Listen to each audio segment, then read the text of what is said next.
estranhamento, mas eu conferência achei. será gravada agora. Não está sendo gravado. Isso, falei. No início eu achei diferente, mas assim, você me deu o esboço, né, da como você gostaria mais ou menos o mapa, e eu acho que entra naturalmente, assim, a criatividade de ir desenhando, é uma coisa realmente bem, meio até difícil de explicar, assim. Às vezes eu acho que o questão do urbanismo, né, que você falou que é tipo uma urbanização do mapa, né, do reino, acho que na verdade ela aconteceu de uma forma bem inconsciente, porque realmente é um processo muito natural, pelo menos para mim, assim, para esse caso no mapa, por exemplo, né? Hum. Pegar o rascunho e sair imaginando, assim, como que seria, mais ou menos. Talvez Vocês seja uma estão vendo, questão. vocês estão vendo o mapa Oi? aí? Estão vendo o mapa? Sim. Estão vendo, né? Tá. E o Sim, que sim. tá vendo direitinho? O que foi que lhe provocou? Se provocou algum estranhamento? Como é que foi? Porque você raramente você questionava o que eu dizia. Eu dizia, eu quero assim, você me oferecia e o resultado está aí.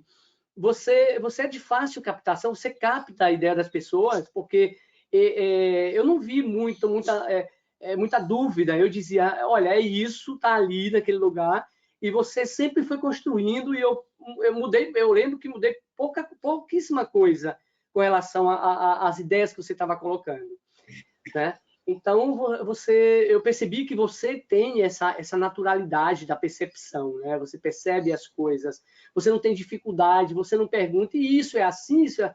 Não, eu dizia para você, bom, eu tenho o Porto Real, eu tenho a Academia Real de Ciências e Artes e tenho o Castelo. Então, você foi me dando essas coisas, você foi construindo e passando para mim.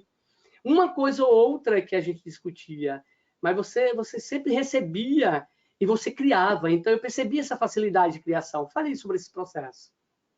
Ah, entendi. Então é uma coisa que, assim, eu, no caso, não percebo isso, né? Eu percebo o que você está me contando agora, mas, assim, é assim, quando você me fala, por exemplo, dá esses nomes de Porto Real ou Terras do Sem Fim, e me fala que é, por exemplo, Mar dos Dromes, e me fala que é em 1720, eu comecei a imaginar uma vila em 1720, vem todas as referências de livros ou filmes que eu já li ou assisti, né? E aí vem a arquitetura, do que eu já estudei na faculdade do século XVIII, né? Então, acho que essas referências, elas vêm, né, de uma forma inconsciente, ou consciente também, de vez em quando. E aí, eu imaginei o que seria, eu pensei assim, que se não for isso, você iria me falar, né? Se não fosse exatamente o que eu estou imaginando, assim. Uhum. Então, deve ter essa naturalidade de percepção, mas eu acho que os livros, os filmes, influenciam muito na nossa imaginação. Então, naturalmente, às vezes, quanto mais referência a gente tiver, mais fácil fica imaginar e criar um cenário novo a partir, né, do que está sendo descrito. Porque a criatividade, eu acho que é isso, né? Assim, você ter muitas referências e a partir disso você cria uma coisa nova, porque ela não surge do nada, né? A criatividade está sempre, na verdade, é pegar outras referências e construir algo novo, né, a partir daquilo. Muito interessante. E a gente pode notar que cada vila tem um aspecto.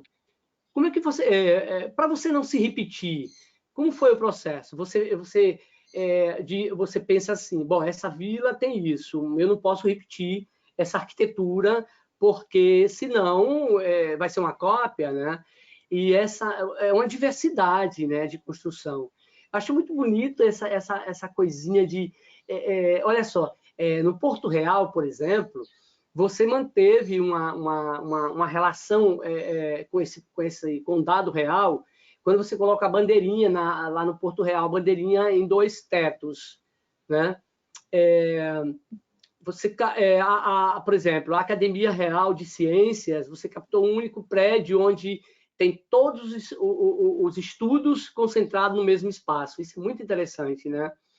É o que acontecia no passado. Por exemplo, na Grécia, você tinha ali naquele mesmo prédio as diversidades de coisas acontecendo. É muito interessante. E a produção? A produção, por exemplo, a produção vegetal. né? O que se produz de agricultura, o que se produz, a produção animal.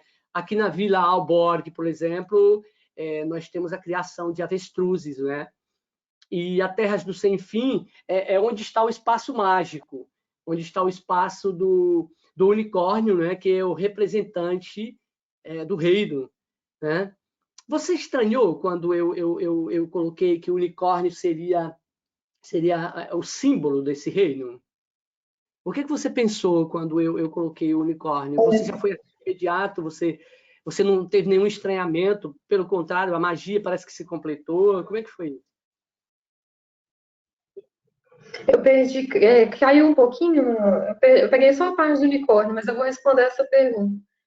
Não, eu achei o unicórnio uma coisa diferente, achei que deu um ar mitológico para a questão, assim. Então me lembrou um pouco a Grécia, né? Essa questão, assim, mais essa região, assim. Mas eu achei interessante a parte do unicórnio, porque antes parecia uma coisa mais. Antes já tinha um toque, né, assim, de misticismo mitológico, né? Porque tem as Montanhas do Medo, os pontos que são mais mitológicos no mapa, entre aspas, né? Até os nomes puxam um pouco para isso também. E a questão do Palo Mas Forum, né? Que é o Pântano da Morte. Você vê que as Montanhas da Morte tem Gera, é onde nasce o Rio da Morte, e que vai desaguar no rio, no Lar dos Dromes, mas antes ele nutre o Pântano da Morte. Como é que foi esse Pântano da Morte para você aí nesse reino? Ele representa, na verdade, perigo, coisas proibidas? Como é que foi esse Pântano da Morte? desculpa, cortar um pouquinho. Você não me Qual ouviu? parte que você está falando? Cortou um pouquinho. Com relação ao Pântano da Morte, como é que foi essa representação? O que ele Ah, representa? sim.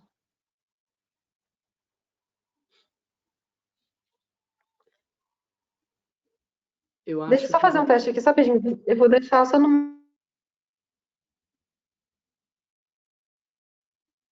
meu 3G, tá? você está em duas conexões. Eu acho que você entrou em dois aparelhos. Pronto. Eu tô em dois aparelhos porque eu tô tendo um probleminha aqui de conexão e tal, mas enfim. Tá me escutando agora, bem? Estou lhe ouvindo, sim. Então tá. O pântano, eu achei, assim, no início eu não sabia não estava interpretando que era um pântano, né? Nos primeiros mapas, nas primeiras versões, e depois que aí que você me avisou que era, na verdade, era um pântano e tal. É a mesma coisa, assim, vem as referências, né, que a gente já tem de filme, essas coisas. Lembrei de alguns filmes da Disney, inclusive, que eu via quando era mais jovem. A ideia, assim, alguns livros que eu tinha lido também, que era sobre mitologia grega também. Então eu fui, não sei, eu imaginei um monstrinho, né, nadando. Aí você tinha me falado para colocar um monstro lá, né, que ia ter uns monstros. É muito, não sei explicar, sabe? É bem natural realmente a ideia de pântano na minha cabeça. Tem E o as Pântano, árvores separadas, né? Tem o rio lá meio paradão. como são águas escuras, né? E pântano, é, dentro, embaixo, né? Estão imersos nessas águas criaturas que nos metem medo, né? E quando você colocou aquele monstro, então esse pântano, ele causa medo, né? Ele é da morte mesmo. A questão essas árvores ficaram perfeitas, né? Um dia, quando você colocou, mandou uma mensagem para mim com relação a montanhas do medo. Você acredita que eu só interpretei essas montanhas com medo, essas montanhas do medo mesmo? Elas em si elas provocam medo. Aí, olha só, a danadinha, ela colocou a montanha também como provocadora de medo. É uma vez que ela produz o Rio do Medo, e o Rio do Medo e como aquela região da Vila Crepúsculo é a região onde há um prisioneiro muito importante na história, né? Então ele vai desaguar, enquanto ele passa pela Vila Crepúsculo, ele é Rio do Medo, depois ele vai ser Rio Sussurro, que também é problema para quem vai viajar, porque o Sussurro, nesse caso, a Floresta do Sussurro, ela tem algum segredo, né? Sussurro, ela fala, essa floresta fala por si só, ela não fala claro, mas é como se fosse um sopro carregado de voz, né? E ali tem as ruínas dos povos mágicos, que vai ser de grande importância, né, na obra, e principalmente nesse primeiro livro, né? Ele vai ter uma representação simbólica muito, muito grande, porque os meninos saem daqui da Vila Lorca, ele vai direto, passa pela Floresta do Sussurro, que é a floresta proibida para adultos, né?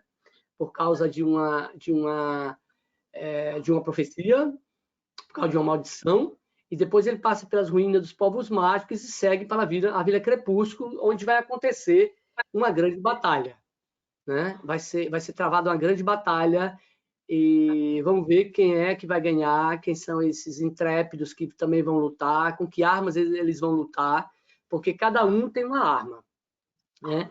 E vai tentar vencer com a sua maestria, né? Utilizando a arma que cada um recebeu, né? O interessante, você me fez uma pergunta pelos delfins, né? Lá no Mar da Gran Canária, lá embaixo. Eu acho que foi por isso. Também falando, me perguntou se estava em Portugal. Uhum. Porque não é um termo muito comum, né? Uhum. Você, Isabela, você interpretou essa questão das caravelas? Por que eu optei por caravelas? Só por causa do tempo, do 1720? Foi isso? Eu imaginei que fosse por causa do período, né? 1720. As caravelas 1720. foram mais ou menos dessa época. Uhum.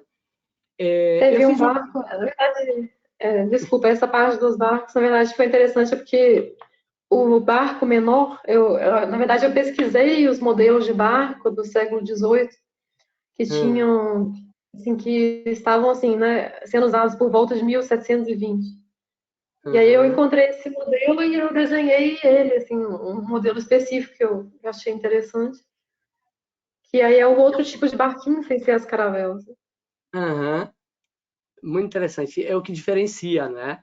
E essas ideias com relação à produção, aqui na Vila Alebase, a gente pode ver que tem pequenos pescadores, né? Pescadores de redes, né? A gente vê aqui no verão, aqui na minha cidade, em Aracaju, aqui na parte da região central, existem esses pescadores com rede. Eles pescam bem próximo, né? Porque os peixes, no final de tarde, eles são jogados pela força d'água, então são jogados aqui mais para a costa, e existem esses pescadores, né, em toda aquela região. O Neil conheceu Aracaju, mas ele não deu para ver, principalmente aquela região ali, o Neil, das figuras representativas ali em frente ao museu. Mas tem uma coisa interessante aqui que eu acho que você se lembrou rapidinho quando eu troquei o Vila Ireg pelo Vila Lorca, que foi uma homenagem ao meu escritor espanhol predileto, né? Aliás, é um dos prediletos, né? Que é o Federico Garcia Lorca, então eu homenageei com o nome Vila Lorca. Você notou você teve alguma estranheza com relação aos nomes, Isabela? Eu reparei que alguns nomes, ao contrário, eles são nomes de pessoas, né? Olha, aqui é um segredo nosso. É um segredo nosso, porque a gente está trabalhando os contrários, né? Vamos ver se teve um. Eu pedi, porque eu costumo pedir para leitores, né, da idade que eu quero, que eu direciono a obra, que fizesse a leitura.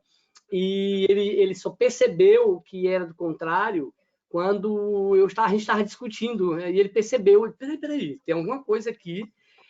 A mesma coisa eu estou usando os verbos das feitiçarias, né? E os verbos, a gente vai perceber que somente aquele que está realmente conectado com a leitura vai perceber isso que você falou agora. Uhum. Não, eu percebi que tinha. Você É, percebeu, né? eu li de todos, eu fiz esse teste com todos os nomes, Mas você inclusive percebeu o isso meu, quando? final. Você percebeu isso quando? Em que momento?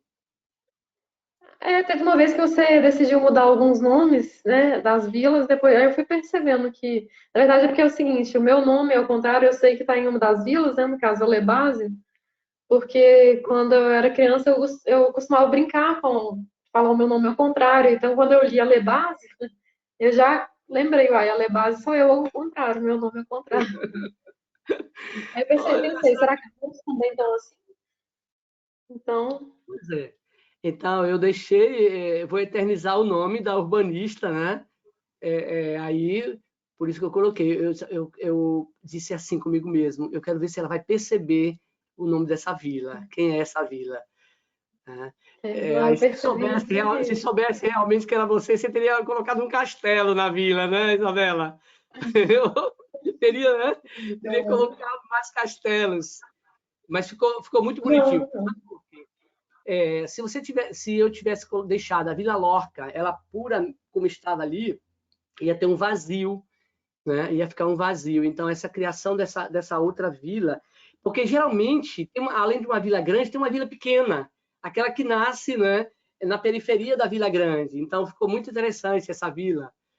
Né? Uhum. É, Eu gostei também do resultado. oi, Eu, ficou eu bem gostei bonito. do resultado também, da Eu também, eu composição. também. Uhum. E outra Porque, na coisa, verdade, essas vilas, eu acho que você me perguntou, mas tinha caído a conexão, é que a criação dessas vilas, assim, era mais de acordo com o nome, assim, né, a posição geográfica, entre aspas, né, no mapa, assim, que se fosse mais costeira, aí tem, por exemplo, às vezes tem a geografia, né, a topografia é diferente, aí eu pensava uma coisa mais plana, ou então eu imaginava alguma coisa tipo na Itália, que tem nas costas, que tem as comunidades são mais em cima, assim, né? Vai ter uma vista do mar muito ampla. Então, na Grécia mesmo também tem essa questão. Aí eu imaginava, assim, refletia nessa criação, eu acho. não, mas ficou muito lindo mesmo. E a minha preocupação, né, com relação a 2D, para não ficar uma construção chapada, e você entendeu realmente como era que eu queria. E a gente não vê um mapa, não vê as coisas chapadas, né? Mas você deu essa profundidade, ficou muito bonito mesmo. Né? Então você pode ver o mapa na vertical, na horizontal, que o efeito dá no mesmo, né? Você vê que a topografia, você respeita a topografia, constrói as vilas e essas vilas estão saindo no mapa, né? A impressão que a gente tem é que elas estão saindo do mapa. E isso para esse efeito ficou muito bonito mesmo. Que mais que a gente poderia falar?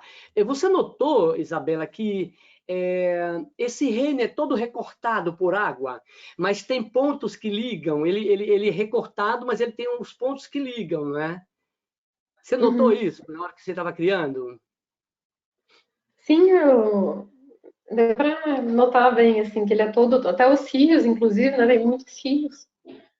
Que, na verdade, isso é um conjunto só, né? Assim, mas não são todas as áreas que tem tantos rios, assim, né? Então, Uhum. Mas essa ilustração com os rios olha, ficou perfeita, ficou perfeita. Essas ovelhinhas aqui em cima, essas cabras, né? A produção de ovinhos e caprinos aqui em cima, ficou muito bonito, muito bonito. A produção do arroz, né? Da cevada, do milharal. Cadê o milharal? Eu me perco desse milharal, acho que ele mas está mais para baixo. Acho que está aqui o lá embaixo. milharal das Montanhas da Morte, né? Na Vila Etesói, né? Na Vila Etesói, a produção de milho, né? Muito interessante. Avestruzes, aqui o gado. aqui está a cevada, o trigo, aqui embaixo tem a produção das oliveiras, né? Aqui produção o parreiral, olha, oliveira, parreiral. Porcos, né? Produção de porcos aqui nessa região. E a região do conflito, a região que vai acontecer, onde vai acontecer o ápice da história, né? Que é aqui na Vila Crepúsculo. Muito interessante, a bruxa. A gente ficou naquela... Peraí, onde é que vai essa bruxa? Para onde é que vai ficar? Eu queria essa bruxa voando. E a torre onde ela aprisiona os capturados. Ficou muito interessante. Assim, é uma coisa, pessoalmente, que eu tô curiosa para saber, assim, quando eu for ler o livro, né? Qual que é a diferença, assim, a participação das Montanhas da Morte e das Montanhas do Medo, porque as duas são, aparentemente, coisas perigosas e assustadoras, né? Ou representam um risco, né, para os personagens. E aí, eu achei interessante elas estarem próximas, né? Porque nem você me pediu mostrou para ser. Porque geralmente está mais afastado, né? Não é uma grande região, assim, tão tenebrosa, todas juntas, né? Porque todas as coisas mais assustadoras, entre aspas, do mapa, elas estão todas juntas, né? A Vila Crepúsculo, essas ruínas, que também, para mim, eu imaginei como uma coisa bem, assim, solitária, sem ninguém por perto. As Montanhas da Morte também, o Milharal, o Pântano, tudo está na mesma região, mais ou menos. Veja só, na história, eles vão sair daqui da Vila Lorca e vai aqui o centro-oeste, né? Aí vai passar pela Floresta do Sussurro e vai dar uma passadinha nas ruínas dos Povos Mágicos e vai para a Vila Crepúsculo, onde o pai do Nailui, ele está aprisionado. Então, veja só, quando essas bruxas tomaram esse território, e você representou muito bem, devastado, né? As casas estão devastadas, você coloca o telhado destruído, olha só, né? Você não tem a destruição nos telhados, montanhas do medo, veja só. Então, eles vão fazer o seguinte, na história, no início da história, eles terão que atravessar a Floresta do Sussurro, que é proibido para adultos não podem atravessar, e eles ficam questionando como é que eles vão voltar, se eles vão tentar capturar o pai, que é o adulto, então como é que eles vão voltar?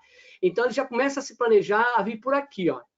Na história, ele faz o seguinte, eles vêm aqui, capturam o pai, vai por trás das Montanhas do Medo, né? E depois eles vão ter que atravessar aqui pelo estreito para a Vila Alborg.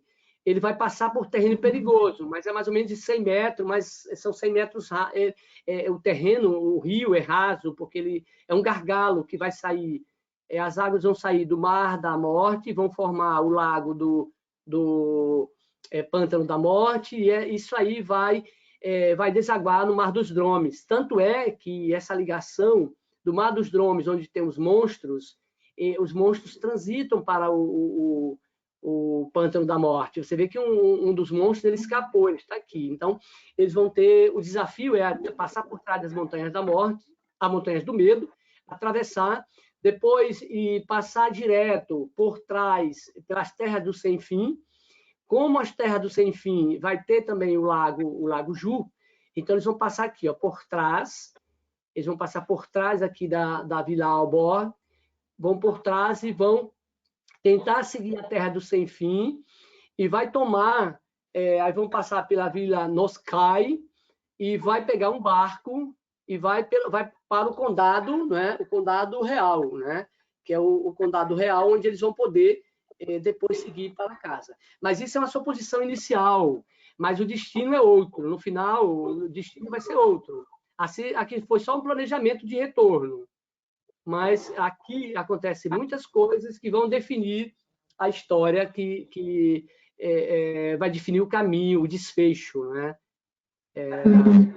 Então, essa a Floresta do Sussurro, é apenas um impedimento, como também o Pântano da Morte. Então, são regiões... E outra coisa, tem o Estreito da Agonia. Esse Estreito da Agonia não é a agonia pela definição da medicina, mas é pela agonia da definição da música. Eu não sei se você teve essa curiosidade e foi buscar. Seria uma composição, pertencente à composição musical, né? Então, esse estreito da agonia, ele é impossível também de se atravessar. Ou seja, para eles voltarem por aqui, e tem uma outra suposição, seria atravessar aqui e vir essa região aqui do crepúsculo e atravessar, e aqui no estreito da agonia, que já é bem próximo, mas já no mar dos Dromes, eles poderiam pegar um barco, né, um barco pesqueiro, só que esse barco pesqueiro ele se aproxima, mas é a cada mês, se aproxima da costa, então eles teriam que esperar um mês para poder voltar. Então, lá é que se resolve como é que eles voltam. E a relação também que se dá entre esses espaços geográficos, nós podemos ver que as caravelas é o meio de transporte desse reino, e você pode notar também como é um reino de movimento de caravelas, é um reino de comércio, né? Você vê que no reino tem muitos produtos que podem ser exportados, e também essas caravelas, elas servem também para a venda e para a compra, entre outros reinos. O que mais que a gente poderia falar? Você. Assim, um comentário, eu achei assim, acho incrível como que você criou essa narrativa, porque essa é uma capacidade que eu não tenho, assim, de criar histórias mesmo, assim, eu consigo imaginar o cenário, mas a história mesmo, o roteiro, eu acho muito difícil de fazer, então eu achei muito... Enquanto você vai contando, assim, dá uma curiosidade de realmente saber como que vai desenvolver a história, porque eu acho incrível isso, assim, essa habilidade. Então, a junção de um criador de uma criativa, né, dá o quê? Dá a beleza, dá o belo, né? Então, veja só, eu adorei essa moldura, você foi incrível quando você criou essa moldura. Eu já estava imaginando uma moldura, mas não imaginei uma moldura tipo essa. Eu nunca vi uma moldura de um mapa vintage assim.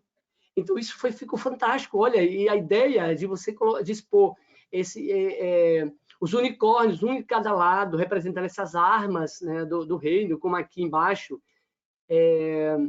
a caravela, colocar... Para mim, quando você perguntou o que eu posso colocar, o que eu coloco dentro da moldura, eu digo, mas vai ter que colocar alguma coisa, e de repente você me mostra a Rosa dos Ventos e me mostra uma caravela, que é a representação do transporte, né, do meio de comunicação, como também de comércio do reino, e você colocou a Rosa dos Ventos no lugar, né, no lado esquerdo, e no lado direito a caravela, e lá em cima os unicórnios. Então ficou belíssimo, e a ideia desse mar preso, né, emoldurado, ficou magnífico, porque o azul ele ultrapassou essa moldura do meio, mas como a moldura é vazada, e olha, essa transposição desse mar ficou belíssima, esse sangramento do mar com relação a flâmula, né? Essa grade que fica o reino de Gran Canária, ficou magnífico, magnífico mesmo. Você diz que não tem essa ideia de construção do texto, mas você tem a ideia da transposição desse texto. Você foi quem ajudou ao texto se concretizar. Quando as pessoas estiverem lendo, vão voltar, né? Porque eles vão se situar, no texto vai ter a situação, então eles vão voltar para essa página, né? Essa página da cartografia, para se situar. Então, isso é magnífico, isso ajudou na construção do texto. Eu lhe agradeço, eu fiquei maravilhado com o resultado do seu mapa, ficou belíssimo. E um colega meu que vive em Tarragona, né? Ele é de Madrid, mas vive em Tarragona. Quando eu mandei esse mapa para ele, ele não disse nada, ele apenas disse assim: uau! Isso é aquilo de uau! Ou seja, você não diz mais nada, porque essa palavrinha já disse tudo, né? Você vai precisar de mais tempo para poder definir, mas essa primeira experiência visual é essa a resposta. Ou então você diz assim: nossa, pronto, é o nossa, esse nossa. ele vai precisar de um tempo para destrinchar esse nossa, né? Para representar com mais palavras esse nossa. Mas esse nossa é de incrível, é de magnífico, né? E esse monstro ficou belíssimo. Esse polvo é um polvo aí, não é? E você criou um polvo. É um polvo. É um polvo, né? Uma lula, né? Mas na verdade isso seria um polvo mesmo. A lula é diferente. Não, e esses dentes ficaram magníficos, né? Vocês estão vendo quando eu aproximei agora? Ficou melhor ou não? Ficou bem grande? Ficou, né? Sim, tá. Não, E a gente mexe na telinha aqui, ó. A gente mexe na tela aqui, a gente consegue ir lá direitinho. Ah, é? Ah, eu É, aqui. eu não sabia disso, não. Eu estou mexendo aqui, eu aumento, diminuo, é fantástico. Ah, que bacana. Por isso que a gente aparece fazendo assim, mas eu estou fazendo na tela. E eu tô com um grande amigo, irmão aí também, que é o Marcos Antônio, foi o meu mentor durante o meu processo de escritura da minha dissertação de mestrado e que viveu na Espanha. Aí eu gostaria que ele dissesse alguma coisa, dissesse: ô Géry, por que você criou o Reino de Gran Canária? Por que não criou o Brasil, Rei Brasilis, né? Porque quando eu falei que Gran Canária, a gente percebe os olhinhos dele brilhando, porque viveu na Espanha há muito tempo, né? Com certeza, Géry Nelson. Não sei se você está me ouvindo agora. Não é? Perfeito. Tá me ouvindo? Perfeito. Então, perfeito. veja bem. Eu estou aqui na condição assim de atento ouvinte, né? Porque eu sou sabedor, melhor dizendo, do seu poder de criação e do seu poder de domínio do imaginário. O imaginário concebido segundo Cornelius Castoriadis, né? Então, você alia essas duas coisas esses dois grandes poderes, vamos dizer assim, de forma muito rica. O imaginário de um lado, né? Porque o imaginário garante a navegabilidade, vamos pensar assim, daquilo que foi criado. Esse mundo aí de Gran Canárias, né? É uma prova viva disso. Mas quando eu digo assim que eu estou aqui na condição de atento ouvinte, é porque eu quero capturar mais informações, eu quero aprender mais desse material que você está nos apresentando aqui, né? E dizer que eu tenho certeza. Ao final eu direi mais algumas coisas, mas eu tenho certeza que a proposta, a análise, né, essa visão, né, do mundo Gran Canária, com certeza vai enriquecer o imaginário de muitos outros sujeitinhos, aqueles que estão dando os primeiros passos, né? Então, você vai me permitir, mas eu vou continuar aqui na condição de atento ouvinte e, ao final, com certeza, direi mais alguma coisa. Nesse momento, eu queria destacar essas duas qualidades que você domina e opera muito bem. O imaginário, repito, né? E a criatividade. Eu sigo aqui ouvindo você. Eu não sei, qualquer não. Ok, Marcos. Muito obrigado por suas palavras. Gentis, sempre gentis, né, Marcão? Isabela, você quer colocar... Isabela, eu exigi muito de você vários faróis, né? Vários faróis. Bom, eu quero faróis, porque esse reino ele é muito grande, ele precisa iluminar, né? E você bem acomodadinha, aceitou. Tá bom, eu vou criar esse farol aqui. Bom, eu já botei farol aí. Você quer mais faróis? Eu quero mais faróis. E você pegou esses faróis, foi criando novos faróis para iluminar toda a parte do reino, né? Ficou belíssimo, viu? Essa costa toda do Mar dos Triunfos ficou perfeita, toda iluminada. E outra coisa, parece até que é o Reino de Espanha. Na verdade, seria o Reino de Espanha, não é? Porque Gran Canária é separada, ela é uma ilha separada. Ela é uma ilha, e aqui não, eu coloquei o reino inteiro. Eu sou fã de alguns territórios da Espanha. Gran Canária, a composição das ilhas que compõem, né, esse território, são ilhas magníficas, que merece a gente visitar, tanto de memória, como também de forma física. Vale a pena conhecer. Então, aí eu fiquei me perguntando, quando lançar essa obra, o que é que o espanhol vai dizer? O que será que ele vai dizer?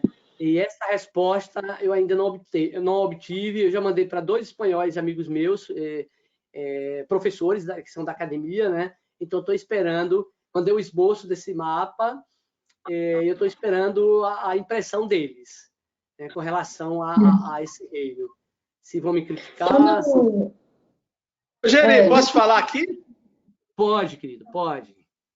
Porque você sabe que me conhece como aluno, eu gosto de palpitar, né? Eu não consigo ficar muito calado.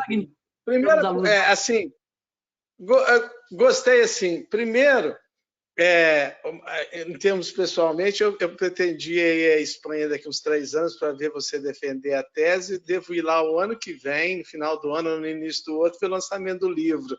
Isso já me traz uma alegria muito grande, você está entendendo? Eu tenho certeza que vai fazer o maior sucesso.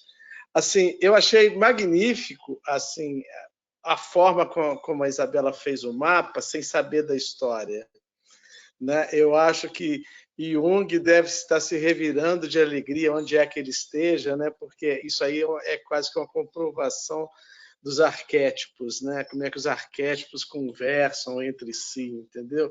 Então, apesar de você ser um logoterapeuta, eu acho que Henri Corbin, do Mundos Imaginários, e Jung agora devem estar fascinados com você e dando uma cutucada no Viktor Frankl, tá vendo? Talvez ele não seja só logoterapeuta. Amei os unicórnios aqui em cima, porque o unicórnio, ele representa, o chifre do unicórnio, ele, no meu ponto de vista, ele representa o cerebelo, onde tem a união dos 2 lados do cérebro, ou seja, o cérebro analista com o cérebro sintetista, né?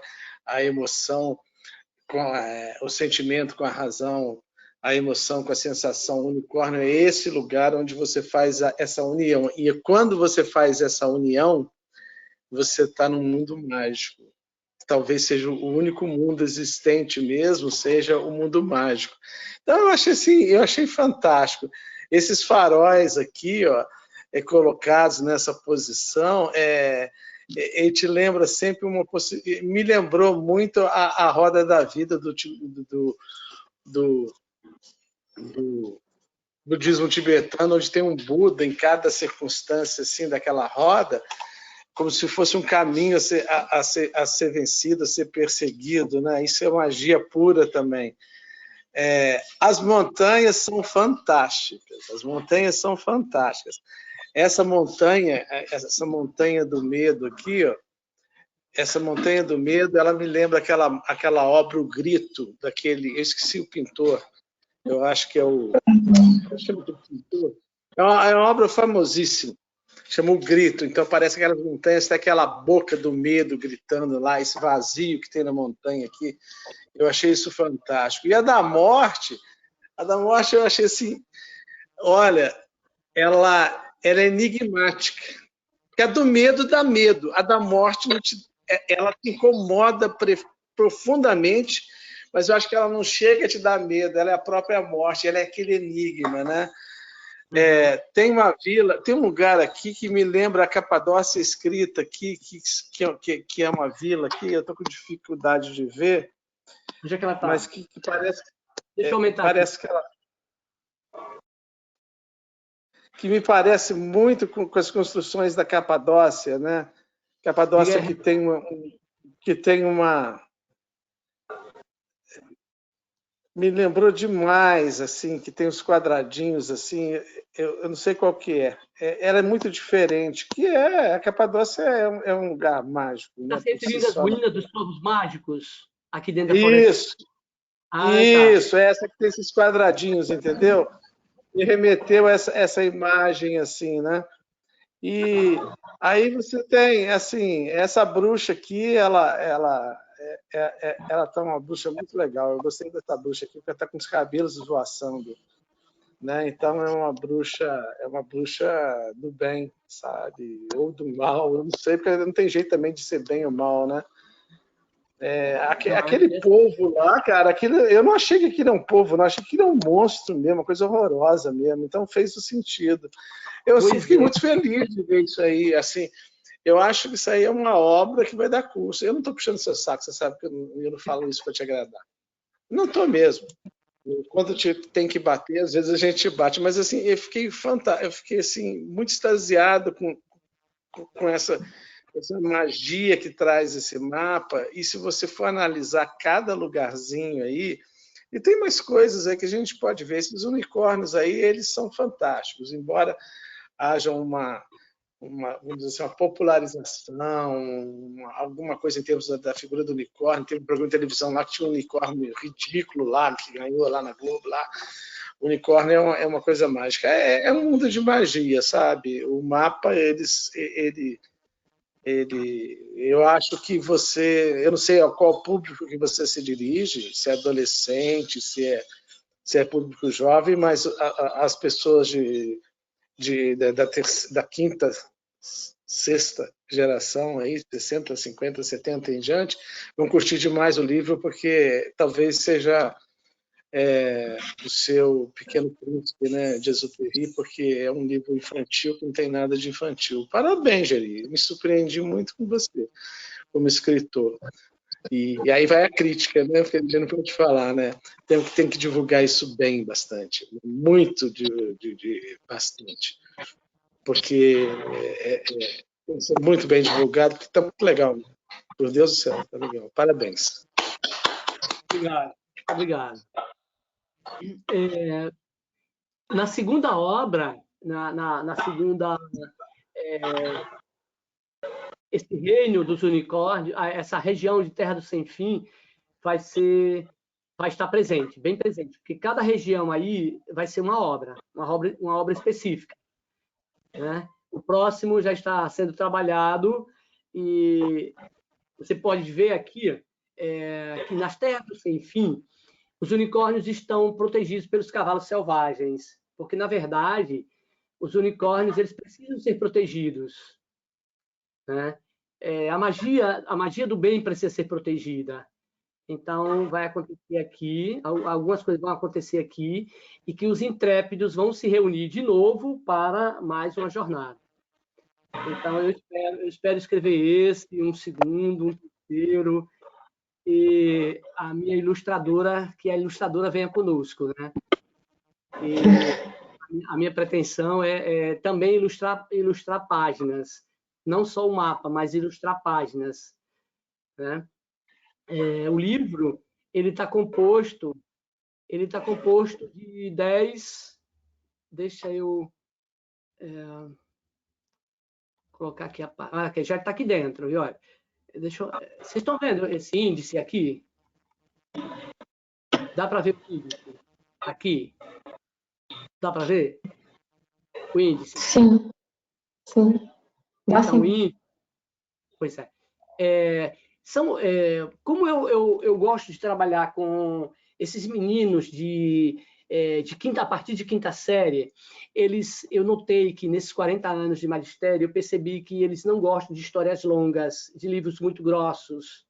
Então, as minhas histórias são muito pequenas, né? São curtas. O primeiro vai ser a dívida, de 6, 7, 8, mais ou menos, acho que 13 páginas. Aí vem a fotografia de 20 para 30, são 10 páginas. Aí vem a cartografia do lugar, 30, são 12 páginas. A revelação de Vadruti, 42 para 48, são poucas páginas, 6 páginas mais ou menos. A Serpente como Companhia, de 48 a 64, é um pouco mais longo, porque Acontecem muitas coisas. São episódios. Eu falo, como eles estão viajando, a caravana dos intrépidos estão viajando, então cada situação é uma aventura. E vão se completando. Eles estão saindo do leste para o sudoeste, né? Então, estão saindo de um lugar para o outro, vem do leste, aí passa pelo centro-oeste e vai para o oeste. Mas, na verdade, não é o oeste, é o oeste apenas como direção. Opa, Josefa, boa tarde, querido. Muito obrigado pela sua presença. Eduardo Michel, Sônia Virgínia, obrigado, querido. Então, são histórias curtas. Então, as porções mágicas e o corvo, animais em fuga, a toca dos coelhos, a chegada na Vila Crepúsculo, a terra da magia e a volta para casa. Então, você vê que são 100 e poucas páginas, 120 páginas, em termos de texto, dá 116 páginas, mais ou menos. E o tamanho, eu gosto de trabalhar com livros pequenos, que possam ser carregados na mochila do adolescente, do pré-adolescente e da criança. São livros pequenos, 13 por 18, né? Aqueles livros enormes, mais de 13 por 18, né? E que fica bem fácil. Ele não vai ser muito fino, porque eu estou colocando letras grandes, não estou colocando letras nem 11, nem 10, mas estou colocando letra 14, porque fica mais fácil para a criançada ler, e o adolescente também, ele prefere uma letra maior, né? Então, essas coisas todas a gente está tentando trazer para a obra, para poder ser mais um atrativo da leitura, né? E também a gente está usando uma letra antiga. Olha, você pode ver, Nailui e Vadruti, essa letra aqui, ela chama-se... Cadê a letra? Cadê o C? Ela é Mason, é a letra Mason, né? É Mason serifada. Essa letra ela dá um sentido de medieval. Você pode notar aqui, ó, o N, a N, a I, o I, que é o J, o J, que é o I, e o Vadruti, você vê que a letra ela faz parte da própria narrativa do texto, né? É um texto antigo, de 1720, né? Então, a gente está trabalhando essa visualidade para que a gente possa atingir essa juventude que não está gostando de ler, né? Então, a gente vai aproveitar essa saída da pandemia para ver se eles conseguem ler. É lógico que, como o escritor que começa, não vai ser fácil. O escritor que começa não é fácil. Se você não cai nas graças de um jornalista, um crítico, né, um jornalista crítico de arte, de literatura, para falar muito bem da sua obra, então não chega. Então vai ser uma luta muito grande, mas só em ter feito isso, ter escrito isso, 2 edições antigas eu vendi 1.000 livros, né, 1.000 exemplares. Se eu conseguir vender pelo menos mais 500 desse aqui, então já atingi 500 pessoas. Então é a metade de 1.000, né? Então a gente vai ter, lógico, vai ter que fazer um marketing muito grande, fazer ele impresso e também no e-book, né? Que também jovens gostam muito de ler e-book. Quem lê e-book são os adultos. Pois não, Marcos?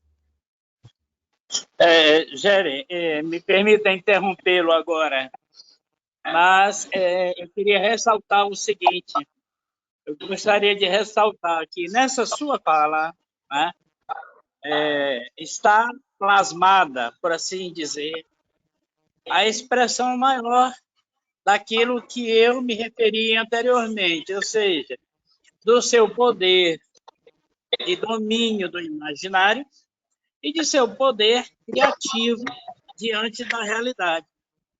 Isso posto, né, agora, considerando a forma como você dispôs o caminhar da história, isso mostra para nós que você agrega nesse texto aí, nessa obra, você agrega 2 grandes valores que certamente Nietzsche estaria batendo palmas para você, né?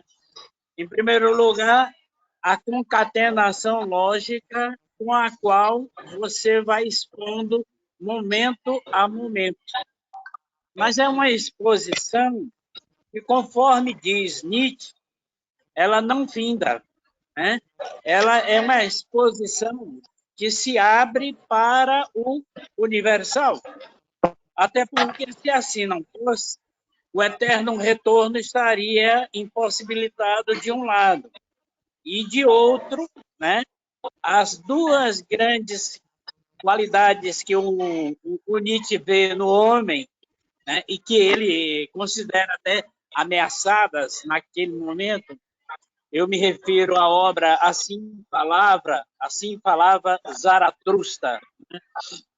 Ali o Nietzsche diz: a grande obra é aquela que tem o poder de fazer com que quem o lê ou quem a lê, né, abstrai de um lado e reflete do outro. Abstração e reflexão, portanto, de acordo com a concatenação que você acaba de mostrar para a gente, eu não tenho dúvida que você não vai vender só 500, não. Você vai vender mais de 500 ainda, tá? E mais ainda, né? Eu quero realmente, como é que eu posso dizer?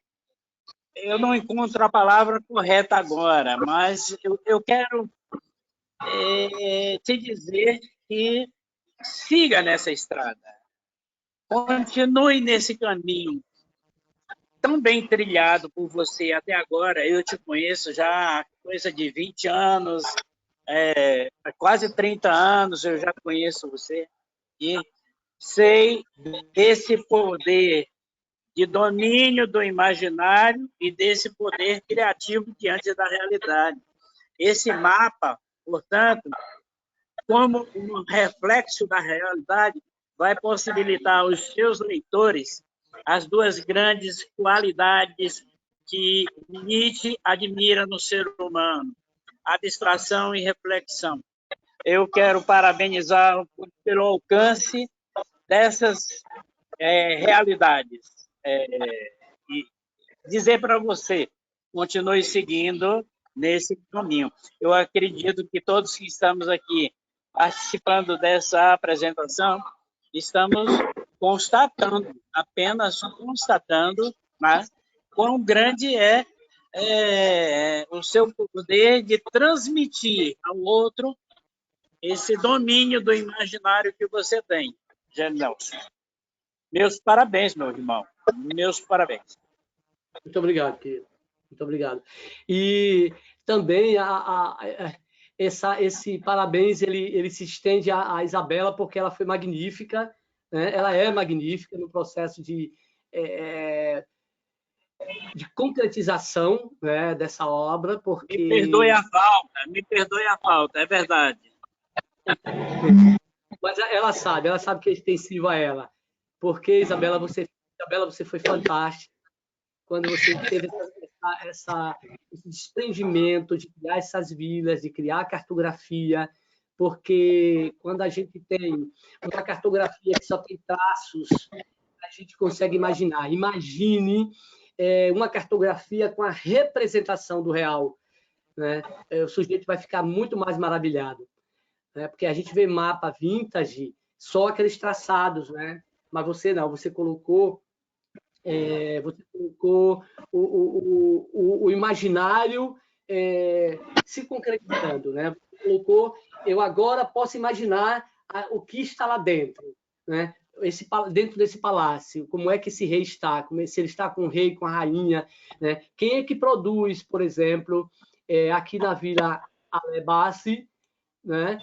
Perdão, na Vila Alezói, por exemplo, a cerâmica, né? Os vasos, os utilitários, tanto para o enfeite, a ornamentação da casa, como também para utilizar no dia a dia. porque naquela época, lógico que se usava panelas de pedra, panelas de argila, né? E nós temos aqui na Vila Alesói, temos aqui a produção dos utilitários. E você representou tão bem, ficou muito bonitinho esses códigos, na sua cidade, como é que funciona esse maior? Como é o nome desse maior? O vaso maior? Esse vaso maior. Aqui poderia ser um porrão, né? Que é um vaso de armazenamento d'água. Olha as panelas, né? Ficou muito bacana mesmo. Ou seja, toda a figuração do reino está aqui, né? E de forma magnífica mesmo. Muito obrigado. Obrigada, mas como você deu uma descrição muito rica, né? Eu acho que foi possível chegar exatamente onde você queria. Acho que, na verdade, foi a sua imaginação levou a esse resultado, que você descreveu muito bem o que você queria, assim. Dando um mapazinho prévio, né, que você tinha esboçado, dá para pegar, assim, pelos nomes também, né, o que é exatamente a sua história, né? A história que você criou. E que você só vai saber quando ler, não é? Gente, a novidade é que Isabela não conhece a história. Eu apenas fiz a descrição de regiões, mas ela não conhece a história. Ela passou a saber detalhes agora, e ela só vai saber de toda a história quando for lançado o livro. Só conhece a história quem fez a revisão ortográfica e quem vai escrever o prefácio, né? Então, só essas duas pessoas que estão sabendo previamente, e 4 leitores que fizeram as críticas, né, quando eu estava durante o processo de escrita, e que são altamente valiosas, porque você precisa ter um feedback de alguém fora de você, né? Então, muito obrigado, você foi maravilhosa, você é maravilhosa, muito obrigado por você ter realizado um grande sonho, né? Ter colocado na representação gráfica o que a nossa obra representa. Deus lhe abençoe, continue lhe abençoando essa sua inteligência artística, né, essa capacidade criadora que você tem. E você não fez esse primeiro e último trabalho. A gente vai continuar, né, fazendo alguns esboços, né, das regiões que a gente vai trabalhar, porque cada região dessa ela vai ser dissecada em uma das cenas dos livros que virão, né? Deus que me ajude, que eu possa lançar esse primeiro, que um segundo. Por isso que eu coloquei a primeira jornada. E precisa ser a primeira jornada. Tem que ser a primeira jornada, né? Essa primeira jornada. E outra, gente. Nós vamos ter uma live com o menino que está fazendo a capa do livro, né? Que vai ser outra beleza. Gente, muito obrigado por tudo, muito obrigado pelo desprendimento do horário de vocês, porque dia de sábado é um dia de descanso, né? E vocês estão aqui conosco 1 hora, né? E que a gente possa realizar grandes projetos. Muito obrigado mesmo, viu? Eu agradeço piamente a presença de todos vocês. Isabela, querida, obrigado. Obrigado a você, Jerry Nelson. Obrigado a você. Vamos dar mais uma oportunidade para refletir, viu? Certo, ok. Também te agradeço pela oportunidade de aparecer aqui. No início eu estava meio com vergonha, né? Mas, assim, foi muito legal refletir sobre o trabalho, assim, juntando com realmente agora sabendo mais sobre o livro e tal. Foi muito, muito bom. Bacana. Muito obrigado mesmo. Neil, obrigado, meu querido. Eduardo Michel, Sônia Virgínia e José Fabogás, a gente se encontra aí nessas próximas aulas, né? Isabela, e a gente vai se falando, tá bem, querida? Muito obrigado, feliz domingo e tenham um início de semana maravilhoso, tá bem? Tchau, tchau, gente. Muito obrigado. Tchau, tchau.